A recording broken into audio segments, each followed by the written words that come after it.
cities by storm with their long blonde hair, their catchy tunes, and this chart topper, which bagged the #1 spot in no less than 27 countries.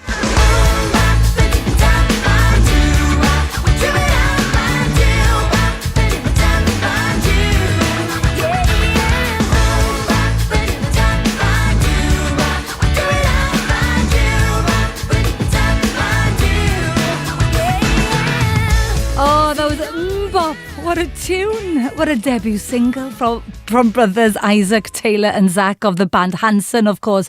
They were 11, 14, 16, about that, back in 97. But now are all grown up, but are still giving joy to the world. And they are back with a Christmas album, and they join us now. Well, guys, welcome to BBC Radio Wales. How are you? We're doing good. Doing great. Very well. Thanks so much. Thank you. Right, I don't know if I'll be able to differentiate between you all. Isaac, say hello. Hello, everybody. This is Isaac. Oh, that's it. Isaac's the older one. Where's Taylor? This is Taylor. Hi, Taylor. And little Zach? Not so little. I don't think I respond to little Zach. You don't respond to little Zach anymore. Yeah, no. Have you ever responded to little Zach? No, but Not especially. I mean, I think it's probably the fact that little Zach has been playing and drumming and touring for 20 years. So he's, there's just something about little that doesn't seem to. Everybody's got to find their way to differentiate. Though, as you get older, since you after 25, you really can only grow wide. Right. It's good to be. Sometimes little isn't a bad thing. Like you have That's a true. smaller That's true. waistline. Yeah. Those things like that's a nice when thinking of. But yeah, we all have lots of time under our belt now. So. Okay, well, I've had a look at you. You don't look like you've aged that much, but enough to look like adults, all right? Thank you. My 4 children definitely think I'm an adult. Well, I want to know about the HANSON extended family here. We'll talk about them in a little while, if you don't mind sharing a little bit with us. But let's start with the album called Finally It's Christmas. So, Isaac, then, what spurred you to record a Christmas album this year? Well, actually, kind of the primary context was that we knew that we would be celebrating our 25th anniversary as a band, and really felt like a Christmas record was a fun way to kind of cap off the year.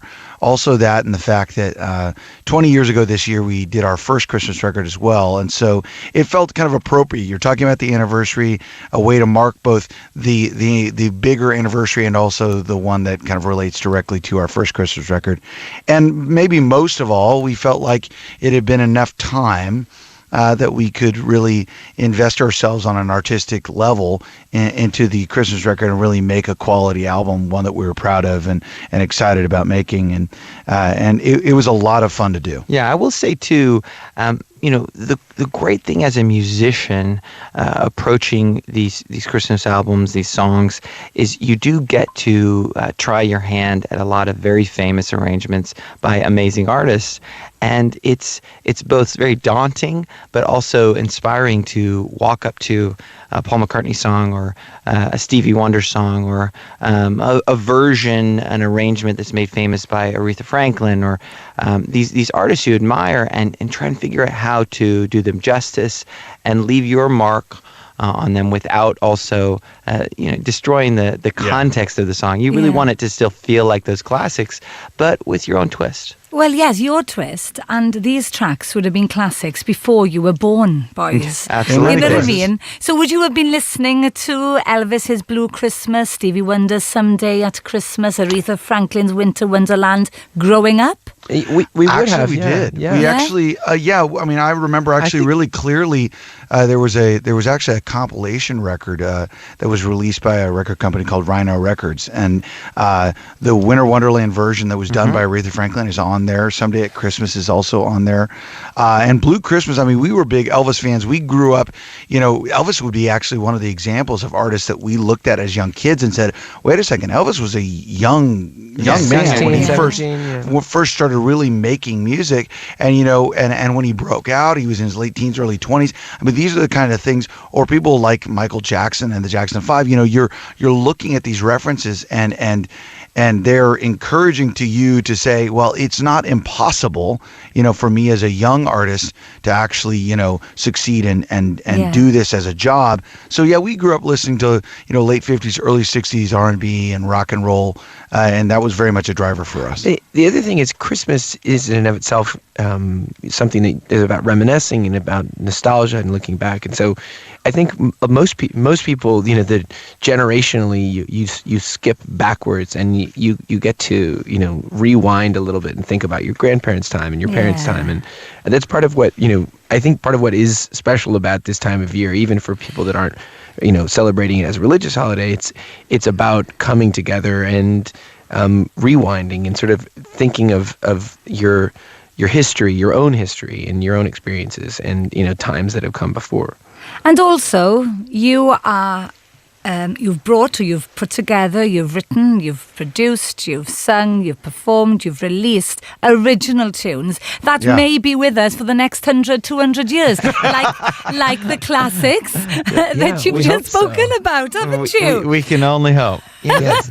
It is. It's one thing that is really fun to do is to get to try your hand at adding to that tradition. Well, is it different writing a Christmas song to, the original songs that you've got a back catalogue It's different. You need lots of sleigh bells. Yes. And, you have your vernacular. I mean, I think the main difference is there's a theme and you have certain limitations or you have certain things you need to convey. Yeah. And, one of them is that feeling of sort of nostalgia and reminiscence, that comes in with Christmas songs. And then, you have this like vernacular, let's see, is it cold? Are we talking about Santa? Are we talking, Are there sleighs? So you get all the themes Christmas on the table, night. do you? Yeah, and then you have everything on the board. Yeah. Okay, fair enough. I will say one thing I think is important is you have to actually like Christmas to write a good Christmas song because you hear a lot of original Christmas songs that sound like they're just cashing in on Christmas. They're like, Santa stole my baby and I hate him. That's like that's not a good Christmas song. No. We won't spread the joy of that particular song. I think that's the one requirement to write a good Christmas song is perspective on really enjoying the season. Or at least have some levity, like Santa got run over by my grandma got run over by a reindeer. That's what it was. Okay, then it's getting a bit too dark now. Right, listen, we'll hear the new single from HANSON. It's called Finally It's Christmas. It will get you into that Christmas mood. We'll do so after this.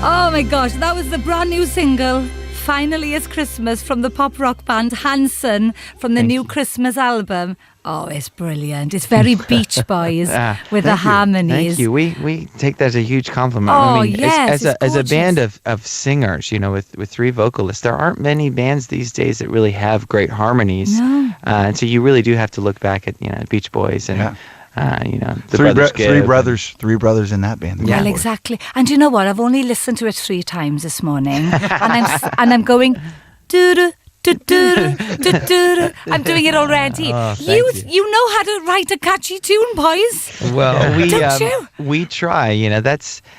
Growing up listening to music from the 50s and 60s, there was such a, the time frame, the length of the songs. It was so much, don't bore us, get to the chorus. And we really feel like that is something. It was good training. You strive to do, you want to be a craftsman, not just a singer or a guy in a band, but somebody who understands, the DNA of writing a great song. Oh, it's brilliant. Can we just mention Bop for a while? For a little while. Because, another song we wrote. Well, exactly. We're going to play that at the end as well. Because, of course, back in the 90s, I should say, you got together in 92. Well, You probably went to started, each other's bedroom in the house. And then, of course, UK switched from Britpop to mbop for a while. Yeah. And this song made you a global sensation as a group, global superstars, before you could even drive. What were those teenage years like for you as a three? Well, I mean, Probably not like most people's teenage Yeah. very years. different. You know, we were already a group of guys that had we had chosen a path far before our time.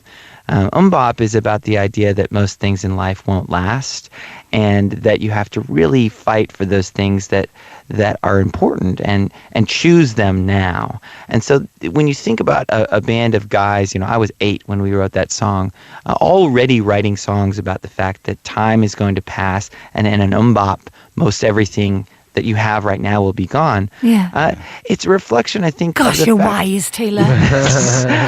that we were looking at the world in a slightly different way, and our life experiences already as really young kids were I wouldn't say advanced, but they were different. Yeah. It was just different. We were dealing with sizable amounts of rejection to some degree too. Well, what I would say is, Can you build on that then, please, Isaac? Well, when you start off as a band that age, you have very, very few people that you can actually relate to. You know, there's very few references where you're like, oh, I'll just follow the path that person was on. And so you have to have an incredible sense of confidence in And purpose. in purpose and sense of, you know, the reason behind what you're doing. And I think as much as it seems like we've had, you know, haven't had a bunch of toxicity or a bunch of, you know, stories of scandal. The ability to not have those stories, not have those, this happened and this fell apart, and is hard fought, you know. And well, it's because we weren't searching. We weren't searching for something that we didn't already have and didn't already know what we wanted to do. Exactly. And so, but you must have had a very grounded upbringing. We did. We had a lot of. We had very. we were all born on the ground. for 3 kids who started a band when I was 6, and you know, we're traveling the country by the time I was 10, and traveling the world by the time I was 12. It was pretty grounded for, you know, in perspective. Yeah. And what really defines us as people is we can talk about a song like Mbop, which is more than 20 years old, and still love Mbop for what it is and the DNA of what it is. Like, we don't run from our past. Yeah. Right? Okay. And the reason we don't run from our past is it's not just because we wrote it, right? It's not just because we produced it. It's not just because, you know, there are words. It's because we didn't get into music for the purpose of being famous. We got into the music hoping that we could write songs that would last 20 years. Okay, right. Listen, I've got 2 minutes with you, and I need 3 answers, okay? Okay.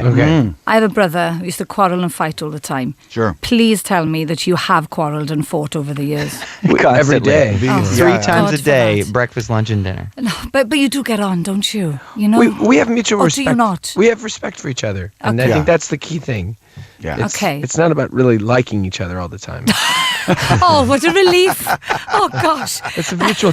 It's like, I mean, look, even with your spouse, you know, with your wife, you know she doesn't like you all the time, but you Yeah. hope that she, you know, she's still She committed. still respects you. She still respects Hopefully. that I there's think still a you can relationship. say that. I think you can say she doesn't like you all the time, but she still loves you. That's it. hopefully. This There is you the go. point, isn't it? And how many children do you have together now collectively? Well, we don't have them collectively. Yeah, Wait. we. Well, you know what I That mean. we are not from a commune. We do not. And no, we don't sleep in bunk beds. If you were to count them all, there would be 12. Yeah. Right. 12 cousins. So Zach has 4, Taylor has 5, and I have 3. Oh, my goodness me. Zach, you still got the luscious locks as well. I don't know where the others have gone. Luscious locks, that's like a shampoo. Yeah, I Oh, know. well, it's yes. looking good, my darling. Oh, It's thank looking you. good. But do you see the potential that your little ones could become HANSON Jr.? Well, let's say this. First of all, they definitely won't be Hanson Jr. because the name's copywritten. They can't use it. Right. Two. I mean, look. At the, If they had that little creativity, they would they would be flunked. Yeah. I think look, we're musical. We were born musical. We have grandparents and cousins that had music in their system. So it would be very surprising if some cousin, one of our kids or two of our kids or whatever, didn't decide to make music, because it's around them. And the other thing about it is they have the example in seeing like an actual, this is a way you can live. You can fight for this job. You can, work on music and have it be something that is a real livelihood. And so they've seen an example, but if anything, they know how hard it is, because they've watched. We've been gone for like almost 9 months of this year, out here touring in a way. So they understand the flip side. So basically, they don't know who you are. Yeah, Yeah, they're like, Father who? Children, hi, this is Taylor. This is your father. Papa? We haven't seen each other recently. Is that you? Listen, it's been lovely speaking to you. Thank you so much, Isaac, Taylor and Zach. And thank you for releasing this new Christmas album. It's adorable. And all the very best with the touring as well. And have a great Christmas. And we are going to go out with a classic. All right? This is Bop. Hanson Brothers, thank you so much. Thank you. Bye. Bye-bye.